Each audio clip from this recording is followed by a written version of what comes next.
అందుకే ఈ 665 పేజీల నివేదికను తొందరలోనే శాసనసభ శాసన మండలి సమావేశాలను ఏర్పాటు చేసి అక్కడ ఈ నివేదికను ప్రవేశపెట్టి అందరి అభిప్రాయాలు పరిగణలోకి తీసుకున్న తర్వాత భవిష్యత్ కార్యాచరణను కమిషన్ సూచించిన సూచనలను అమలు చేయడానికి ప్రభుత్వం ముందుకు వెళ్తుంది. ఎవరది? అవునా, న్యాచురల్ కదా, వాళ్ళు అదే విధంగా మాట్లాడతారు కదా, వేరే రకంగా ఎందుకు మాట్లాడతారు? ఒకవేళ అదే అయితే ఆ కమిషన్ ముందుకెళ్ళి వాళ్ళు ఎందుకు సమాచారం ఇచ్చిండ్రు, వాళ్ళు ఎందుకు వాదనలు వినిపించిండ్రు? తమకు అనుకూలంగా ఉంటే ఒక రకంగా, తమ తప్పులను ప్రశ్నిస్తే ఇంకొక రకంగా మాట్లాడడం అనేది మొదటి నుంచి వాళ్ళకున్న అలవాటు. ఈరోజు మేము కమిషన్ని వాళ్ళు తప్పుపడుతుండ్రు. ఇంతకుముందు బట్టి విక్రమార్క గారు స్పష్టంగా చెప్పారు, ఇది ఒక రాజకీయ పార్టీ నివేదికను, రాష్ట్ర ప్రభుత్వ నివేదిక కాదు, independent judicial enquiry report headed by Pinaki Chandra Ghosh, imminent personality. He headed as a Supreme Court judge, Lokpal chairperson.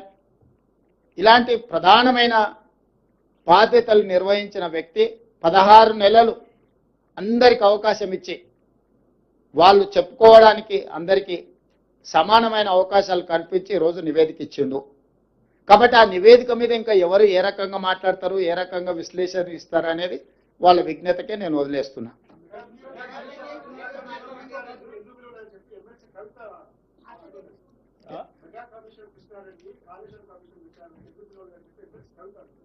మరి వాళ్ళ ఫాదర్ని అడగాలి. ఎందుకనంటే ఎవరికి ఏం మంచి పెట్టిండో వాళ్ళ ఫాదర్కి తెలుసు కదా. లేకపోతే వారే వెళ్ళి ఘోష్ గారికి నివేదిక ఇచ్చేది ఉండే, ఇంకో ఇందులో మా ఫాదర్తో వీళ్ళందరూ కుమ్ముక్కై ఉన్నారు, మా బావ హరీష్ రావు గారు వీళ్ళతో కమిషన్లు పొందిండు, వీళ్ళందరూ తోడు దొంగలు గూడు పుటాన్ని చేసిందని కవిత గారు ఘోష్ కమిటీకి ఒక కంప్లైంట్ ఇచ్చినుంటే ఖచ్చితంగా పిలిచి ఉండేవాళ్ళు. ఇప్పుడు కమిషన్ నివేదిక ఇచ్చిన తర్వాత ఎవరిని ప్రశ్నిస్తుంది? ఒకవేళ ఘోష్ గారిని ప్రశ్నించాలంటే వారు కలకత్తాలో ఉంటారు, కవిత గారు కలకత్తాకి వెళ్ళి ప్రశ్నలు వేయవచ్చు.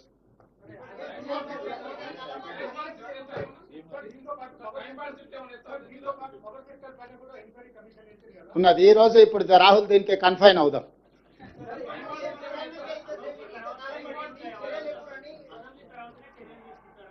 అసెంబ్లీలో చర్చలు చేసిన తర్వాత చర్చల సారాంశం ప్రకారం భవిష్యత్ ఆనాటి సాగునీటి పారుదల మంత్రులు, ఇతర మంత్రులందరూ కూడా, ఆనాటి మంత్రివర్గంలో ఉన్న వాళ్ళందరూ కూడా వాళ్ళ అభిప్రాయాలు చెప్పడమే కాకుండా చట్టసభలలో, శాసనసభలో కావచ్చు, శాసన మండలిలో కావచ్చు, ప్రజాప్రతినిధులు స్పష్టంగా ఈ నివేదిక పట్ల ఒక అవగాహన తెచ్చుకోవడమే కాకుండా వాళ్ళ అభిప్రాయాలను స్వేచ్ఛగా చెప్పడానికి అవకాశం కల్పించాలని ఈరోజు మంత్రివర్గ సమావేశంలో మేము నిర్ణయం తీసుకున్నాం. అందుకే ఈ 665 పేజీల నివేదికను తొందరలోనే శాసనసభ శాసన మండలి సమావేశాలను ఏర్పాటు చేసి అక్కడ ఈ నివేదికను ప్రవేశపెట్టి అందరి అభిప్రాయాలు పరిగణలోకి తీసుకున్న తర్వాత భవిష్యత్ కార్యాచరణను కమిషన్ సూచించిన సూచనలను అమలు చేయడానికి ప్రభుత్వం ముందుకు వెళ్తుంది. ఎవరది? అవునా, న్యాచురల్ కదా, వాళ్ళు అదే విధంగా మాట్లాడతారు కదా, వేరే రకంగా ఎందుకు మాట్లాడతారు? ఒకవేళ అదే అయితే ఆ కమిషన్ ముందుకెళ్ళి వాళ్ళు ఎందుకు సమాచారం ఇచ్చిండ్రు, వాళ్ళు ఎందుకు వాదనలు వినిపించిండ్రు? తమకు అనుకూలంగా ఉంటే ఒక రకంగా, తమ తప్పులను ప్రశ్నిస్తే ఇంకొక రకంగా మాట్లాడడం అనేది మొదటి నుంచి వాళ్ళకున్న అలవాటు. ఈరోజు మేము కమిషన్ని వాళ్ళు తప్పుపడుతుండ్రు. ఇంతకుముందు బట్టి విక్రమార్క గారు స్పష్టంగా చెప్పారు, ఇది ఒక రాజకీయ పార్టీ నివేదికను, రాష్ట్ర ప్రభుత్వ నివేదిక కాదు, independent judicial enquiry report headed by Pinaki Chandra Ghosh, imminent personality. He headed as a Supreme Court judge, Lokpal chairperson. ఇలాంటి ప్రధానమైన బాధ్యతలు నిర్వహించిన వ్యక్తి 16 నెలలు అందరికి అవకాశం ఇచ్చి వాళ్ళు చెప్పుకోవడానికి అందరికీ సమానమైన అవకాశాలు కల్పించి రోజు నివేదిక ఇచ్చిండు. కాబట్టి ఆ నివేదిక మీద ఇంకా ఎవరు ఏ రకంగా మాట్లాడతారు, ఏ రకంగా విశ్లేషణ ఇస్తారు అనేది వాళ్ళ విజ్ఞతకే నేను వదిలేస్తున్నా.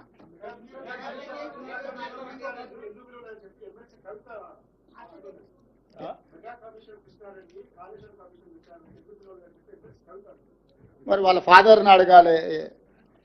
ఎందుకనంటే ఎవరికి ఏం మంచి పెట్టినో వాళ్ళ ఫాదర్కి తెలుసు కదా.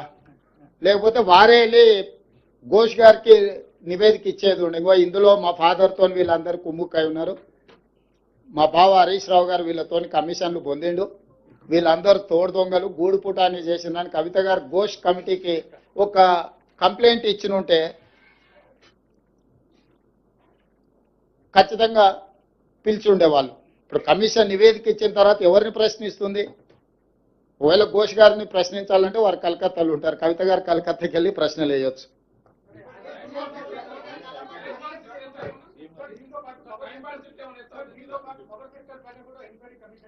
ఉన్నది ఈ రోజు. ఇప్పుడు రాహుల్ దీనికి కన్ఫైన్ అవుదాం.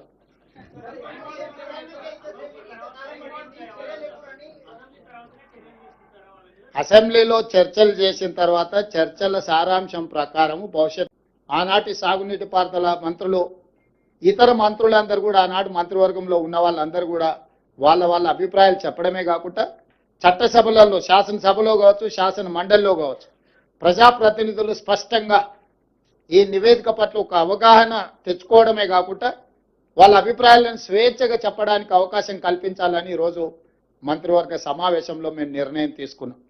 అందుకే ఈ 665 పేజీల నివేదికను తొందరలోనే శాసనసభ, శాసన మండలి సమావేశాలను ఏర్పాటు చేసి అక్కడ ఈ నివేదికను ప్రవేశపెట్టి అందరి అభిప్రాయాలు పరిగణలోకి తీసుకున్న తర్వాత భవిష్యత్ కార్యాచరణను, కమిషన్ సూచించిన సూచనలను అమలు చేయడానికి ప్రభుత్వం ముందుకు వెళ్తుంది.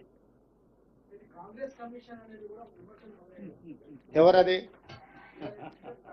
అవునా, న్యాచురల్ కదా, వాళ్ళు అదే విధంగా మాట్లాడతారు కదా, వేరే రకంగా ఎందుకు మాట్లాడతారు? ఒకవేళ అదే అయితే ఆ కమిషన్ ముందుకు వెళ్ళి వాళ్ళు ఎందుకు సమాచారం ఇచ్చిండ్రు, వాళ్ళు ఎందుకు వాదనలు వినిపించిండ్రు? తమకు అనుకూలంగా ఉంటే ఒక రకంగా, తమ తప్పులను ప్రశ్నిస్తే ఇంకొక రకంగా మాట్లాడడం అనేది మొదటి నుంచి వాళ్ళకున్న అలవాటు.